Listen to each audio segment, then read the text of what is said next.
যাদের শরীরে দুইটি দাগ আছে ওই শরীর কখনো জাহান্নামে যাবে না, সে অবশ্যই জান্নাতে যাবে।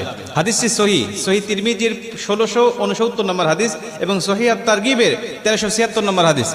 হযরত আবু উমামা রাদিয়াল্লাহু তাআলা আনহু হাদিসটা বর্ণনা করেছেন। রাসূল সাল্লাল্লাহু আলাইহি ওয়াসাল্লাম বলেন, যাদের শরীরে দুইটা দাগ আছে এবং যাদের শরীর থেকে 2 ফোঁটা তরল পদার্থ নির্গত হয় ওই শরীর কখনো জাহান্নামে যাবে না, সে অবশ্যই জান্নাতে যাবে এবং আল্লাহ পাকের কাছে এই শরীরটা সবচেয়ে প্রিয় শরীর। রাসূল সাল্লাল্লাহু আলাইহি ওয়াসাল্লাম বলেন, 1 নম্বর দাগ হলো যে ব্যক্তি জিহাদের ময়দানে আল্লাহকে খুশি করার জন্য, আল্লাহর দ্বীন কায়েম করার জন্য অথবা আল্লাহর সন্তুষ্টির জন্য যে ব্যক্তি বাতিলের মোকাবেলা করতে গিয়ে শত্রু পক্ষের আঘাতে তার শরীরে ছোট্ট একটা দাগও যদি বসে যায়, এই দাগটা কিয়ামতের ময়দানে সুপারিশ করে বা এই দাগটা থাকার কারণে কিয়ামতের ময়দানে আল্লাহ পাক তাকে জান্নাতে দিয়ে দিবে। নবীজি সাল্লাল্লাহু আলাইহি ওয়াসাল্লাম বলেন, 2 নম্বরে ফরজ ইবাদত সমূহের কোন একটি দাগ যদি তার শরীরে দেখা যায়, যেমন নামাজ পড়তে পড়তে সেজদা দিতে দিতে কপালে তার